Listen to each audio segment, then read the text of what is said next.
Hey, is it on? Is the mic on? Test, test 1 2. Huncho. Welcome to Major Leaders.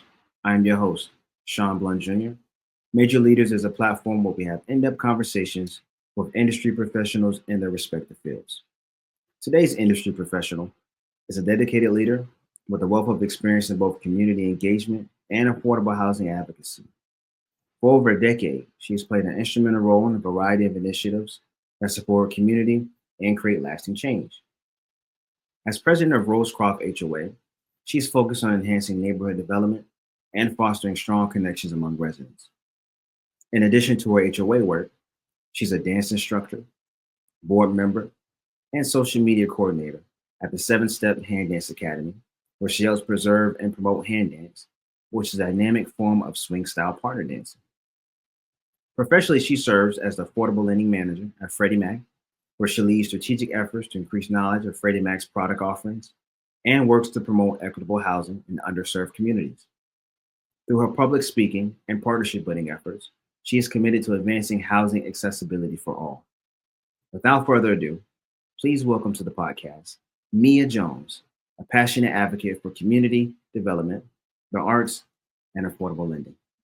Thank you so much for having me. I do appreciate being here today, Shawn, and I am at your service today to answer any questions. I'm really excited about it. And you'll see the passion throughout this podcast, because really I eat, sleep, and breathe this affordable lending. And my mission is really, as you stated in the bio there, getting everyone into homes. If you want to own a home, you can, if you take the right steps. So that's what I'm here to talk about. And I'm so happy to be here.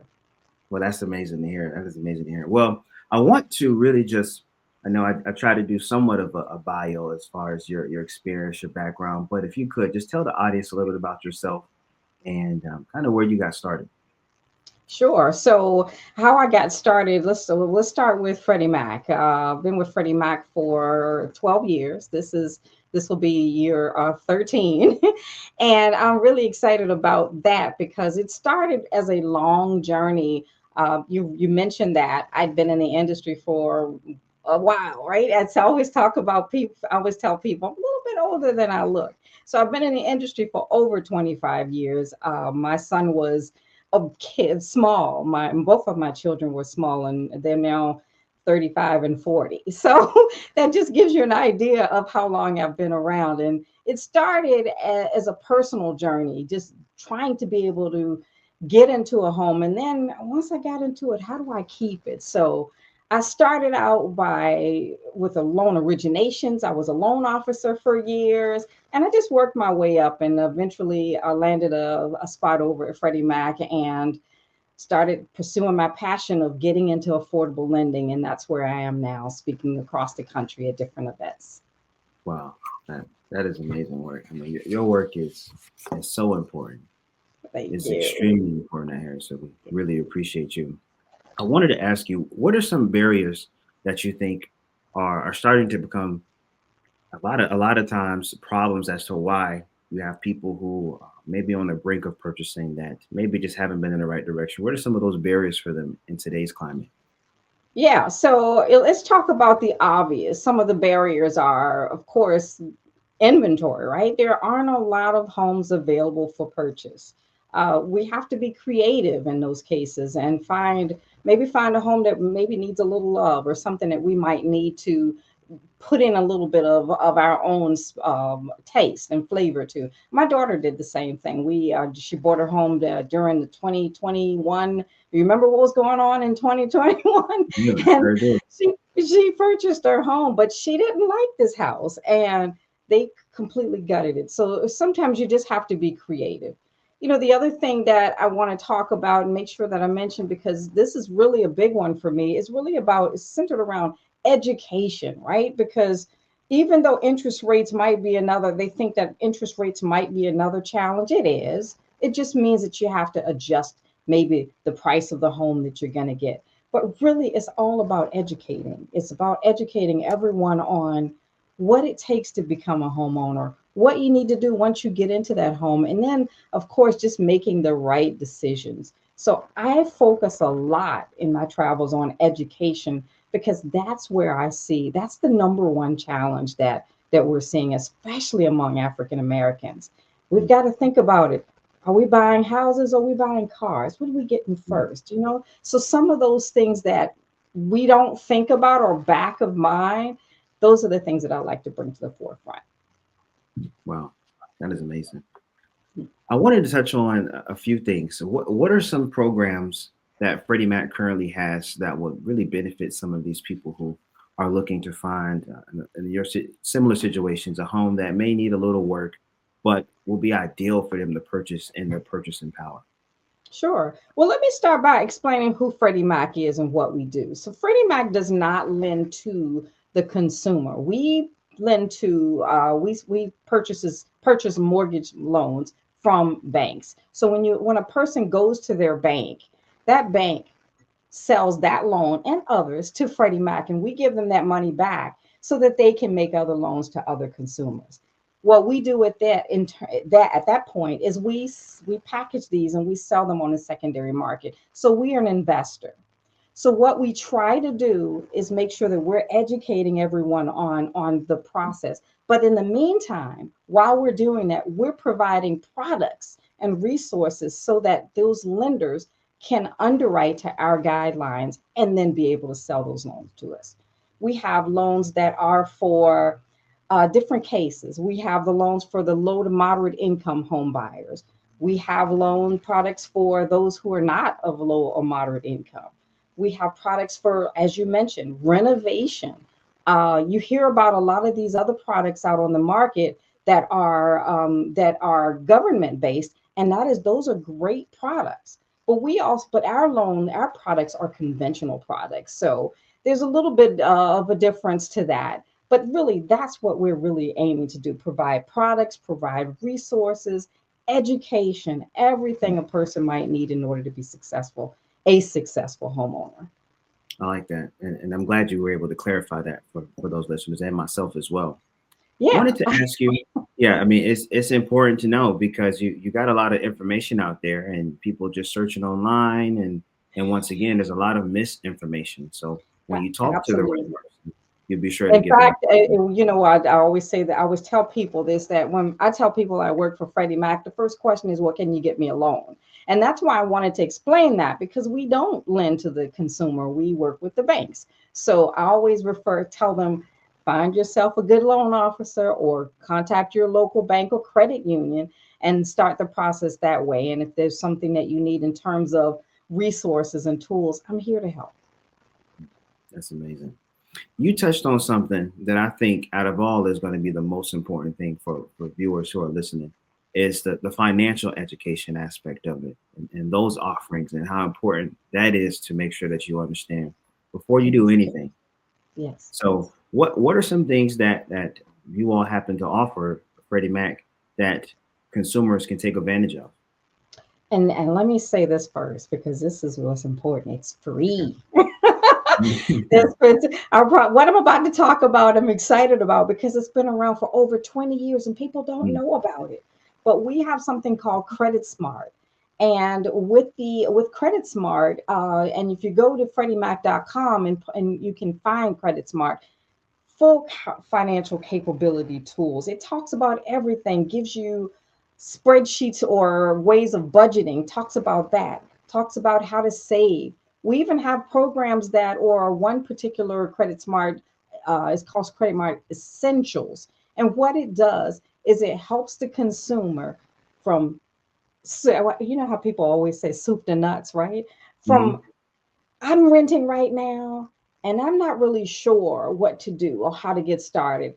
I'm just, but while I'm here, I'm having some challenges with my landlord. You know, what do I do? We talk about that all the way to now that you have purchased your home, how do you keep it? You know, what if that Right. refrigerator breaks down? So we have total financial capability programs or software on our system that you don't have to download that allows you to do that. And it's in several languages. We have our Credit Smart in English and in Spanish because we understand that English is not everyone's first language. So we offer those products out there, and there's a wealth of information out there to help someone who is just trying to get started. What do I do? How do I do this? Because this is tough. This is the toughest decision and one of the most stressful transactions that one will have in their life, right?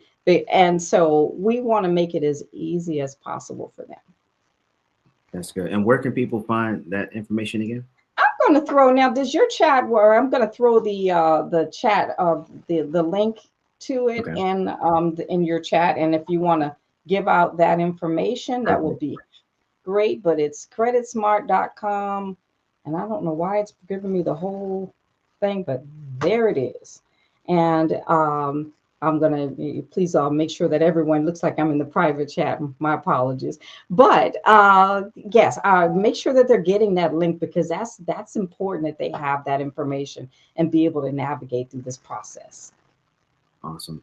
What advice would you give those? I mean, and now I'm speaking more so to those professionals out there, real estate Mm. professionals or other lenders. What advice would you give them in helping navigate their clients as they go through this for the first time? Oh, stay with them. That's really what I would have. I would say to them. I would say stay with them throughout the process because a lot of times what I'm finding with industry professionals, and this actually happened to me as well. But what I'm learning is that there, if someone doesn't qualify now, what you can take steps to help them. And guess what? Once you do that, you've got a customer for life. Not only that, but you have a referral service for life if you hang in there with that person. Provide those resources. Tell them if you're having any community events yourself, invite them to events with your partners, your lender partners. There's a lot that they can do to help and to kind of usher someone into home ownership because it's important. Sometimes it seems a little tedious and it seems like you might have to handhold, but do that because that is really important that they understand. And people sometimes give up, they get frustrated, or they just call someone else. So if you want to be the trusted advisor, you want to be that person that they reach out to, give them some resources, check in on them, take them do some things with them, like ask them about it. Especially if you give someone a link and say, "Here, you're on your own." How did it work out? What did you learn from it? How can I help you? So make yourself available and be a resource to that person so that you can be a lifelong trusted advisor for them. Hmm, that's powerful. That is Yeah. powerful. And my broker actually speaks on that constantly of how important it is to really be the advocate for them and being Yeah. sure that you are providing them with the best information you can so that you can be that lifelong partner for them is what you're stating there. So that is Absolutely. extremely important. Wow. Well, I want to shift gears and then get back to where we were at. I wanted to ask some quick rapid fire questions so audience can Sure. get to know you as well. If you're comfortable with that. Well, and actually, before I do that, you had mentioned it happened to you personally as well, in Mhm. your home buying. How did that happen? Would you mind sharing that? Yeah. So for those who are watching, I am in Maryland. I live in Maryland, but I came here from Richmond, Virginia, which was where I was born and raised. And when I came, of course, you don't know anyone. So I'm living in a town in Northern Virginia, and I had reached out to someone, and I said, I'm new to this process. I want to buy a home, but I don't really understand the process. I see all of these resources and tools and things online, and I've done that, and people have called me, but I'm not really sure. So can you refer me to the best loan officer you have? And I got referred. You have to be careful when you ask what you ask for, because I did get a very good loan officer, but he didn't specialize in what I needed as a low to moderate income home buyer. He specialized and he was a good loan officer in that he was a high producer. He had the system down. He had it working. He had that machine well oiled. However, when it came to me and what I needed, he didn't consider that. So I purchased the home. I did get in the home, and I got a particular loan product that required that I have mortgage insurance. which was great. I was happy to be in this home, but that mortgage insurance was costing me $200 a month. Now, back to me living in Maryland, I purchased a home that I'm living. If anyone has been here and been in the area, there's a MGM National Harbor right up. I'm 3 miles from there. It wasn't there when I came. So what happened was within a year and a half of me purchasing that home, my property values shot up. My equity shot up, which was the best decision I had ever made, best investment. But now I'm trying to get rid of mortgage insurance. And because my loan officer was not that well versed and affordable, he didn't realize that I could have avoided the $11,000 refinance a year and a half later because he wasn't well versed in the products. So that's why I stress the importance of understanding your client, understanding what their needs are, understanding what is out there available to them, and make sure that you at least put forth a best effort to put them in the best product that's for them.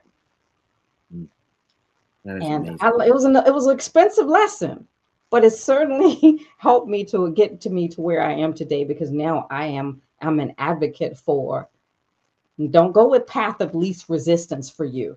Let's go with the path of that's best for your client.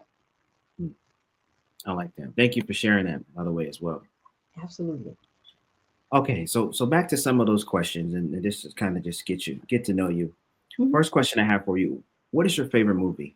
If you had to, Some you had to people say one. might find this a shocker, but I'm a big Marvel fan. Okay, okay. Am. So, of all the movie that I can sit and watch every day, if you made me watch, is Avengers Endgame. And that's because Wow. everybody's in it. There's a lot happening. I just love that. But that I would say that's my franchise there. I love them all of all the comics, but that's definitely I am Team Marvel all the way. Team Marvel. Okay, I like that. Yes. Okay, what is your favorite musical artist or band if you had to choose one? Michael Jackson. Michael Jackson. I'll tell you that you can't go wrong with that at And you all. know what's funny about that? Because years ago they had Michael Jackson Immortal, and it was like a Cirque du Soleil type of event, and it was after his, of course, after he passed. And like I said, I'm all into this. I was in full costume, right? People were taking pictures with me, and because they thought I was a part of the show. So Michael Jackson all the way, and I had the silver, I had the glove on, the socks, everything. So I'm full. I'm all in. When I go, I'm all in. So, was he one of your influences into dance?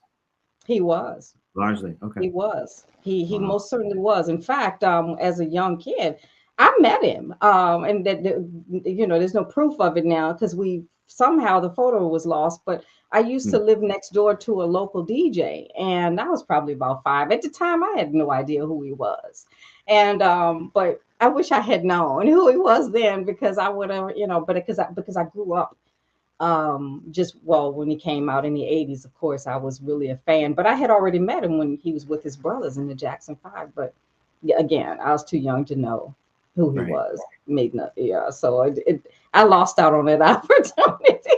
No, that's But he okay. still influenced my life a lot. Yes. That's good. Go to comfort food or your favorite food. Anything sweet. Oh, okay. Cake, ice cream, you name it. Yeah, I'm trying to do I got you. Well, I mean, you work hard, so I think it's okay to have that occasion. So better. that's completely fine. All righty. Yeah. And what's one book that's had like a significant impact on your life? Other than, of course, number one is going to be the Bible, right? I have a strong faith background, have had one for years. And so that is the number one. But I would have to say, outside of that, I love a lot of books about personal development. And one of the I used to be a procrastinator.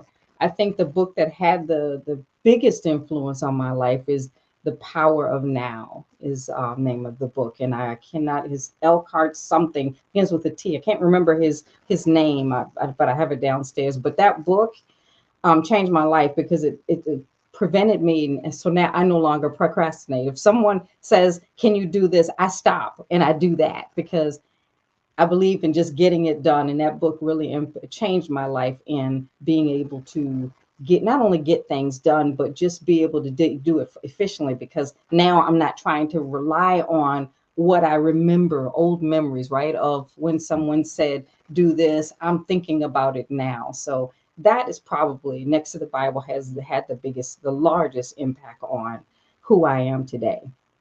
Mm. And when it comes to accomplishing some of your goals, daily goals or goals you set out for some time, are you typically the one to write things down? Are you a sticky note? Are you putting it in the calendar? What's your method?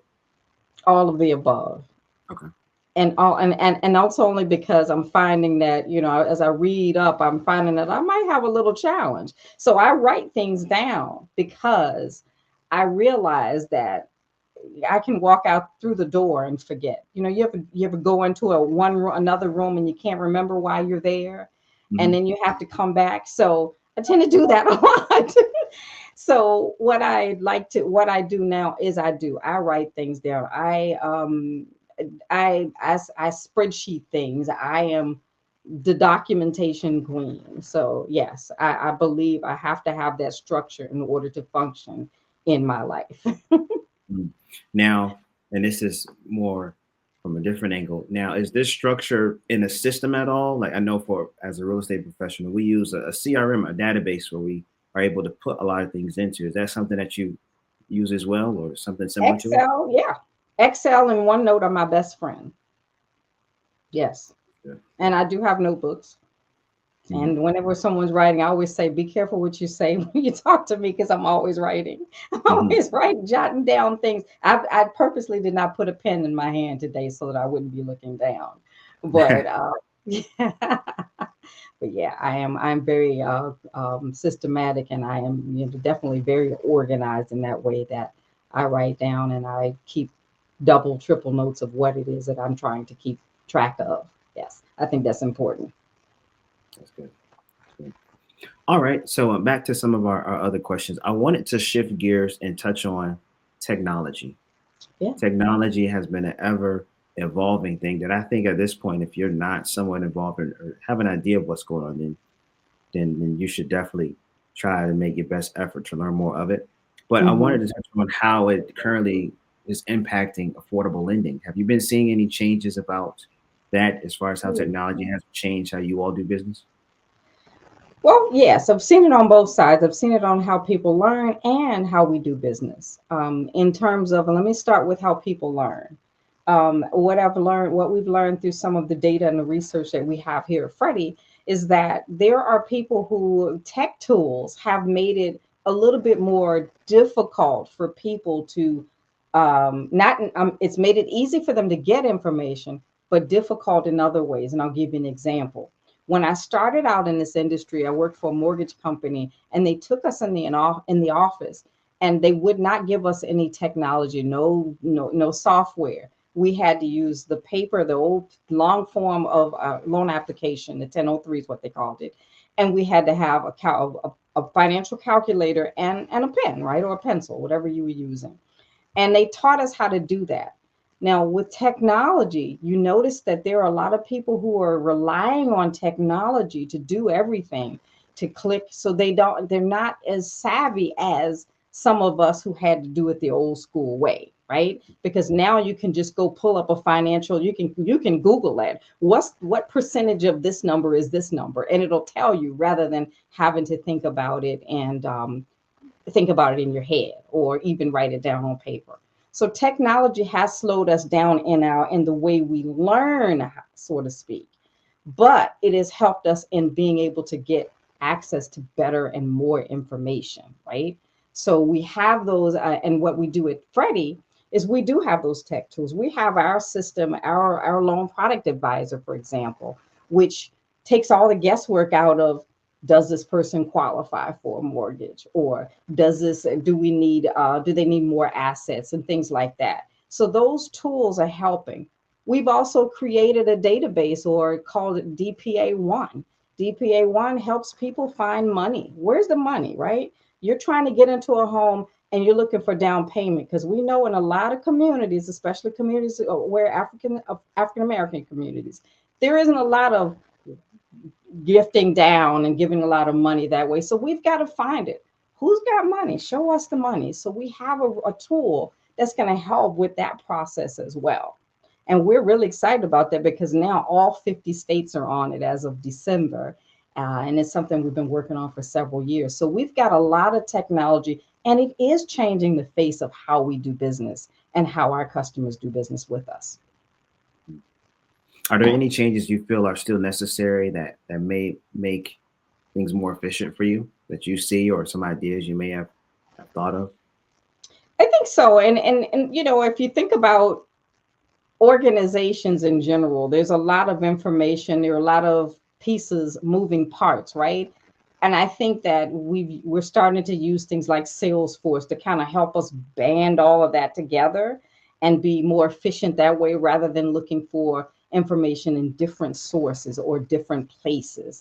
So there can be, we're still working on uh, continuing, right, to continue to now that tech, we were talking about AI, things like that. So yes, there's a lot that we have at our disposal, but there's still we still have some work to do.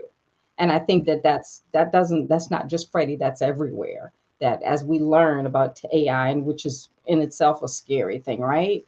When someone can put your face and your voice out there and it not be you. So we have to be careful about the technology and how we use it and what we're bringing to the public. So yes, that's definitely on the forefront of our mind, and we're going to continue to stay with the times, but also make sure that we're maintaining safe levels, right, for everyone, so that it's that we're not compromising ourselves or anyone else. That's great. That's great. Okay, only a few more questions here. Once again, I want to thank you for your time and sharing a lot of this information for consumers, for professionals out there, just getting more information, especially where we are right now in the market, beginning of the year. I think the more people just take the time to find the right education, right? Yeah. Talk to the right people. It'll step by step, they'll get in a position to achieve the goals that they want. So thank you for Yes. that. You're welcome. What are some common misconceptions about affordable lending? And what I mean by that is specifically for a consumer and then also from a professional's point of view. What are some common misconceptions about affordable lending?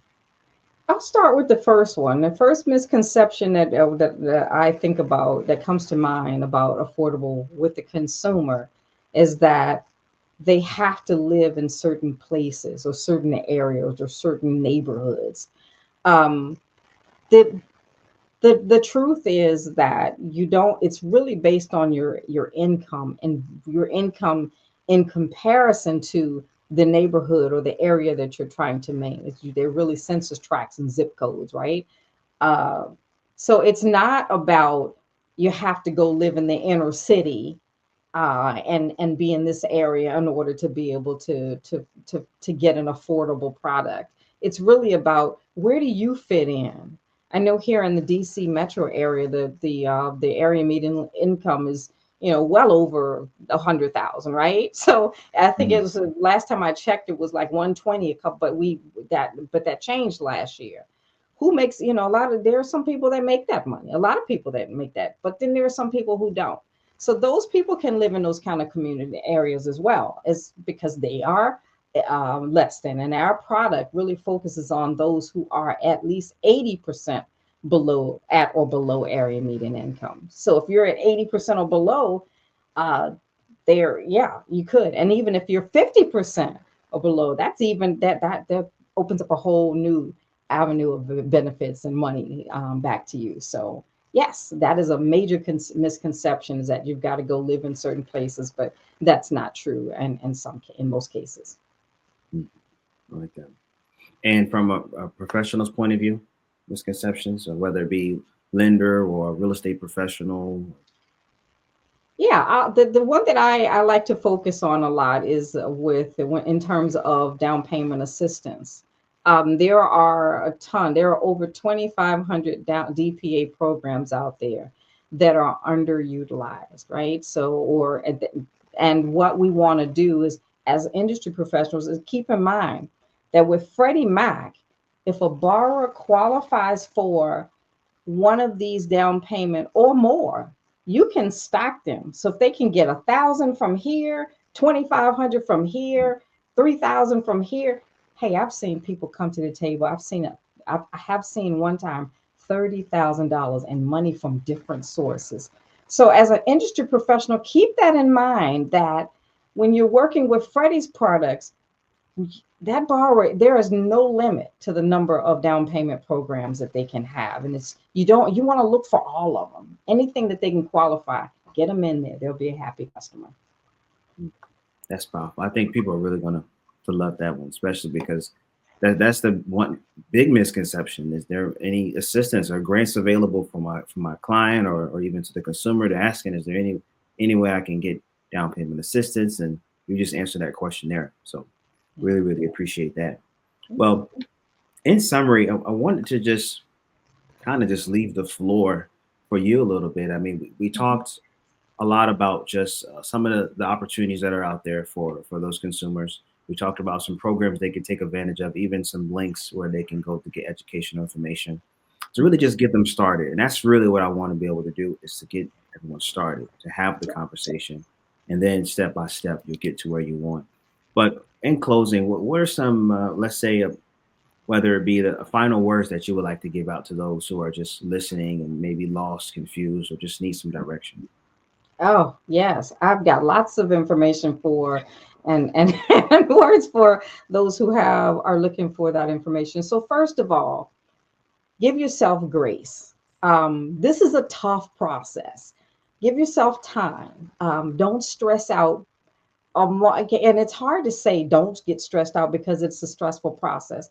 But I want you to keep in mind that there is light at the end of the tunnel. We're looking at the finish line.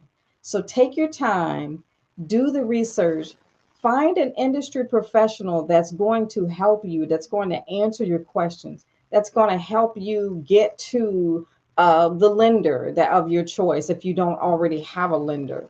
Ask those tough questions. Find out what's available to you and hold them accountable to making sure that you're getting the best service that you can possibly get. It's okay to walk away and find a new lender if the one that you have is not helping. I know a lot of us have family members that are in this business. You don't have to use a family member if the family member is not going to be in your best interest. So I really want to focus or give that information and have you walk away with that, because these are life decisions.